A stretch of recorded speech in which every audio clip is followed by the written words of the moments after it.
Hi, ako pala si Hazel. Share ko lang ang nakakatakot na experience namin sa mismong apartment namin.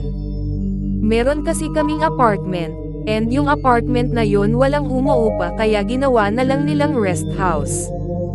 Summer noon, 13th ng May 2016 nagstay kami doon with my tita na kakarating lang from California. So ang kasama namin ay mga pinsan ko and ako din at si tita. Up and down kasi siya. So ganito kasi ang itsura ng apartment sa baba, salas then kusina then sa taas isang kwarto na malaki then walk-in closet. Alas 10:30 no ng gabi nung gising pa kami ng mga pinsan ko, eventually tulog na tita ko. Nagtaka kami kasi parang may kumakalikot sa may doorknob. Ang naalala namin wala namang tao sa labas, akala namin guni-guni lang. So yun makalipas ang 10 minutes 10:40 PM. Biglang nag-open ng maliit yung door.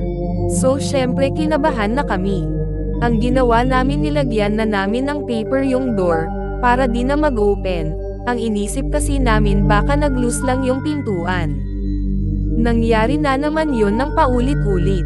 So pati tita ko kinabahan tinanong nila ang caretaker ng apartment kung bakit ganun parang may misteryo nangyayari. Nakwento nung caretaker, May 3rd ay daw yun. Doon pala sa mismong lupang kinakatayuhan ng apartment namin, may bata pala doon na nilibing. Dahil sa sakit na pneumonia kaya siya namatay. Mahilig pala niya laruin mga pintuan nung buhay pa siya. Kaya yon, napag-isipan ni tita na ipabless na yung apartment kaya simula noon wala nang nagpaparamdam. Pero napalitan naman ng kakaibang tunog at ingay sa ibaba. Siguro need na namin magpa-renovate ng apartment.